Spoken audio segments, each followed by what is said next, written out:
Hello, everyone, and welcome. Thank you so much for tuning into Michael on the Mic, the best podcast streaming, a place where we talk about real estate, applications, and gadgets. And as always, I'll be giving you my 2 cents about the real estate market. I'm your host, Michael, and I'm on the mic. In this episode, we'll be chewing the fat about this crazy real estate market. We'll talk about what is meant by the term the market. We'll cover supply and demand and how it affects buyers and sellers. I'd like to thank you again for your time and your attention. So without further ado, let's get into it. Let's talk about this crazy real estate market. So, what is meant by the term the market? If we just break it down to the real estate market, that's still not specific enough. Usually, when people say the market, they're speaking in general terms, and that covers a gamut of things, even within the real estate market. You could be talking about luxury market. You could talk about entry-level market, or even the rental market. All three of those things are distinctly different. So when you hear people talking about the market, please understand the context of that. Generally, they're talking in generic terms and talking about the market overall. But even as recently as a few months ago, things were not the same in the entry level as well as the same in the luxury market. We had more people looking to purchase a home in the entry level market than there were trying to buy a home in the luxury market. And before I move on, let's talk a little bit deeper about buyer markets and sellers markets. Generally speaking, we consider anything less than 6 months, or anytime a house is for sale for less than 6 months before it goes on a contract, we consider that a seller's market. Anything between the 6 and 7 month time frame is generally considered to be a neutral market, where the balance is evil. Not evil, equal. And anything greater than 7 months, we consider that to be a buyer's market. We can look back to the 2008, 2009 time frame, where we had higher inventories and fewer buyers. So that was considered an official buyer's market. Now, we start out talking about how this market is crazy. Well, this market is hot, and it's hot across all price points. Lawrence Yun, the chief economist, was recently quoted as saying just such a thing.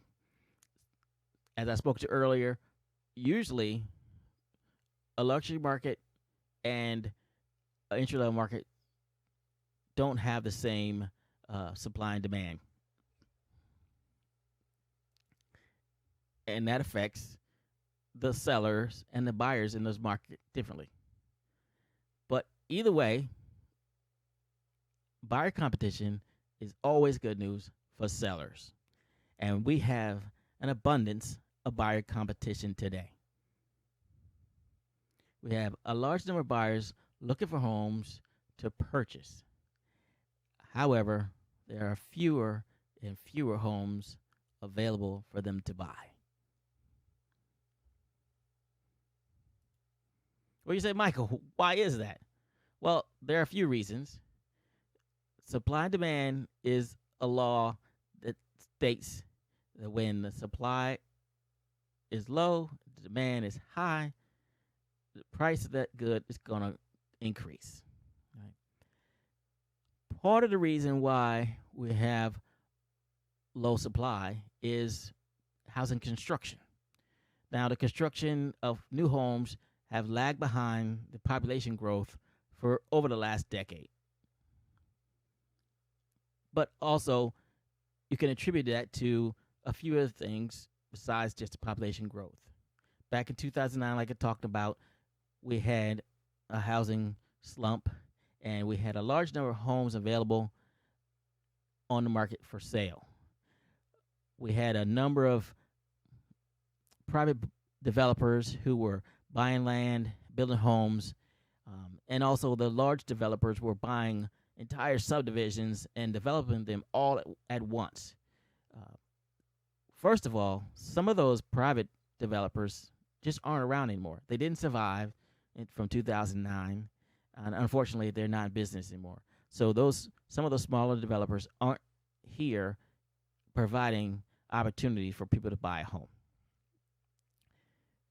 And the larger developers, for the most part, have taken on a different strategy.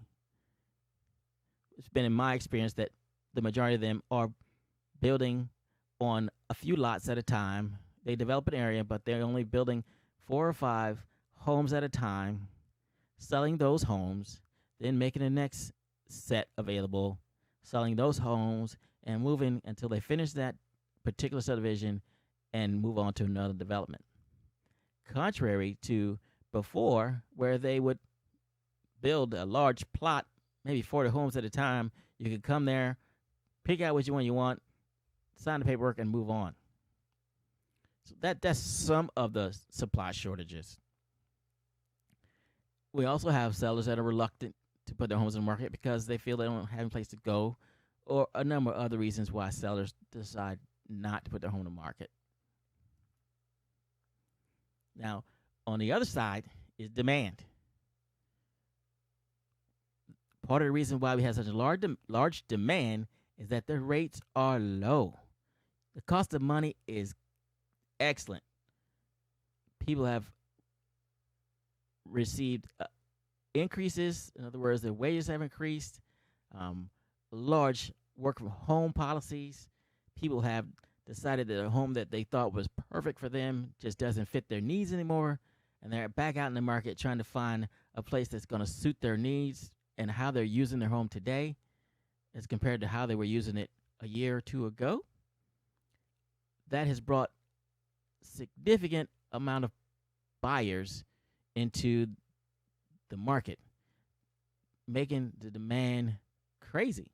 And thus the title, This Crazy Market.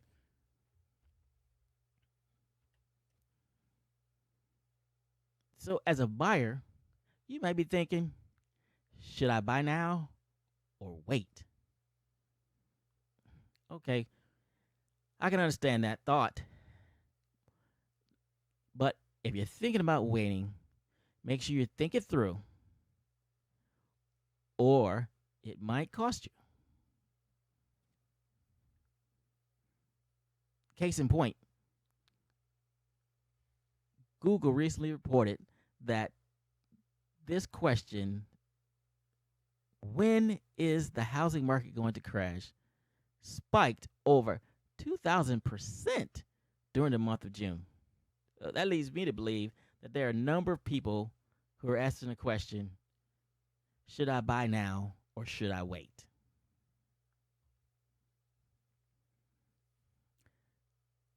Okay, back to the rates. Mortgage rates are currently low.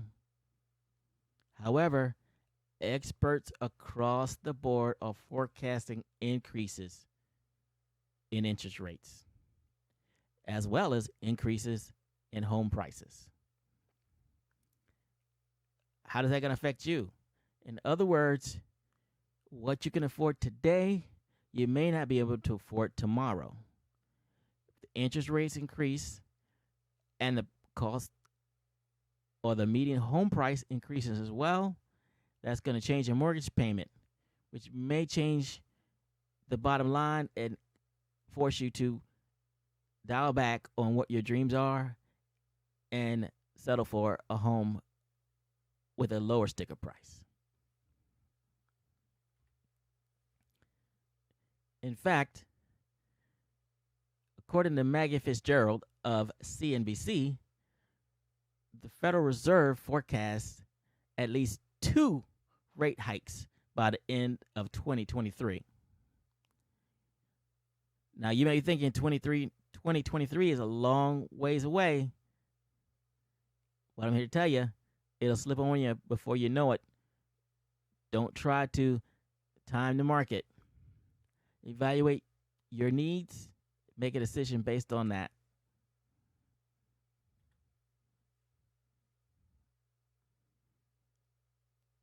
As I said before, supply and demand. As sellers gain confidence, decide to put their house on the market, and as developers build more homes, the scales will tip back in the favor of the buyers. But if you're thinking about waiting, evaluate your situation as a whole, not from one aspect, and then decide to buy, to sell, or to stay put. Hey, and if you're buying a home, remember, you don't have to buy your dream home as your first home.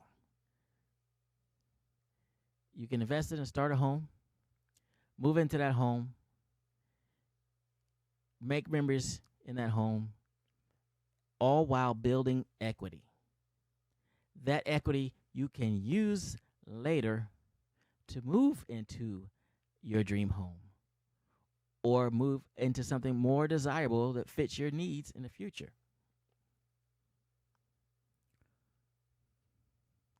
Or you can stay in the rental market. That's an option too. I wouldn't advise it.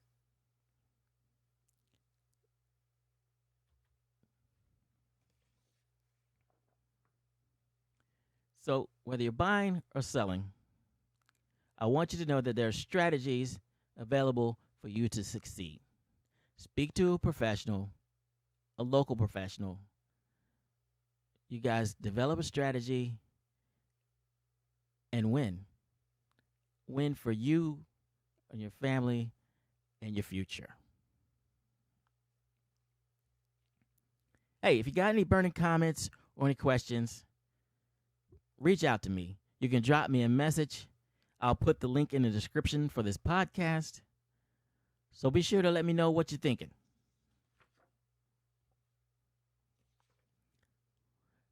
Well, that's all for this episode of Michael on the Mic. Thanks for tuning in. Be sure to join me for the next episode of Michael on the Mic, when I'll be giving you my 2 cents about the steps to achieve home ownership. And I'll also be talking about the recent Apple event, WWDC 21. I'll be sharing what my thoughts are about that. Hey, if you haven't already, please subscribe to the podcast so that you never miss an episode. And if you wouldn't mind, please tell a friend or two about it. In the meantime, you can check out some valuable real estate information on my website at www.athomeonthehillsinva.com. My friends, your time is sincerely appreciated.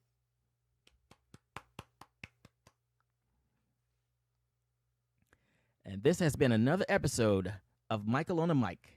I'm Michael, and I hope I inspired you with my passion and that you continue to allow me to lead you on a journey towards emotional and financial prosperity through the buying and selling of residential real estate.